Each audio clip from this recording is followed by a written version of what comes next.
ल साथीहरु, यी छरुवा गरेको धान रामधानको उत्पादन सहज र सहज तरिकाले आज म हजुरहरुलाई केही झलक देखाउँदै छु।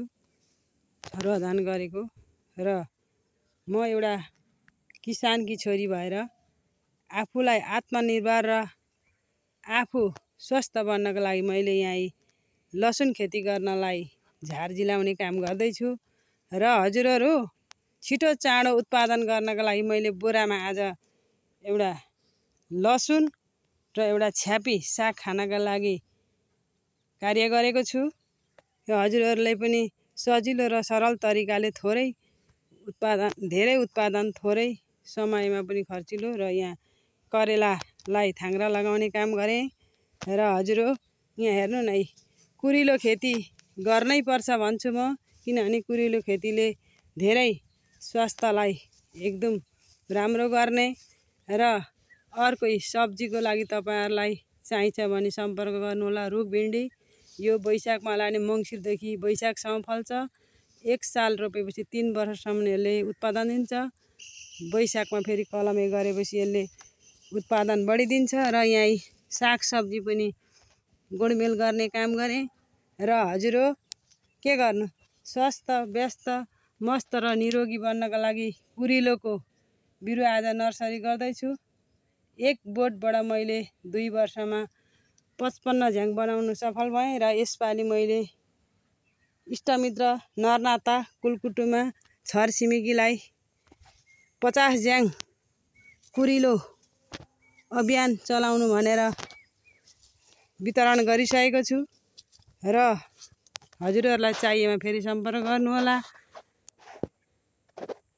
2082 साल आश्विन 26 गते आइतबारका दिन यहाँ सागसब्जीमा लाउनलाई मैले मल खाद बनाएको थिएँ। आज प्लास्टिक हटाएर यो मललाई अर्ग्यानिक मल बनाएको छु। यो 3 महिना अगाडि मैले खाडीमा सङ्कलन गरेर गल्ने जिनिसहरू लगाएर प्लास्टिकले छोपेर आज 3 महिना पछाडि यसलाई पल्टाएको अवस्था।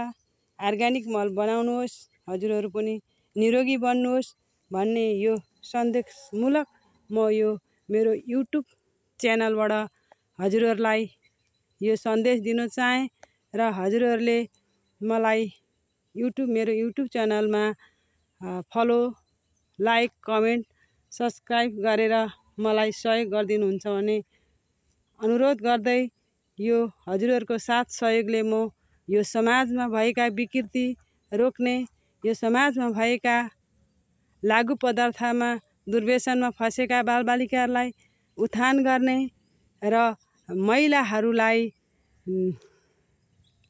आत्मनिर्भर बन्नका लागि सहयोग साथ दिएर अगाडि बढाउने मेरो लक्ष्य र उद्देश्य भएको कारणले मैले यो युट्युब च्यानल खोलेको छु। यो युट्युब च्यानलमा मलाई साथ सहयोग गरेर अगाडि बढाउनु भयो भने म भद्रपुर नगरपालिका वार्ड नम्बर 1 पूर्वेली चोकदेखि सुरु गरेर यस वार्ड, नगर, जिल्ला, क्षेत्र, प्रदेश हुँदै सङ्घीयसम्म सम्पूर्ण महिला दिदीबहिनीलाई आफू आत्मनिर्भर बन्नलाई अरूको लागि होइन, आफै कर्म गर्नुपर्छ, आफै अघि बढ्नुपर्छ, आफूले काम गर्नुपर्छ, अर्काको रिस डाहा होइन, इखले काम गरेर आत्मनिर्भर बन्नलाई साथ सहयोग हुन्छ भन्ने प्रतिबद्धता पनि हजुरहरुको समक्ष म राख्दै म यहाँबाट बिदा हुन चाहन्छु। मेरो यो युट्युब च्यानलमा फलो, सब्स्क्राइब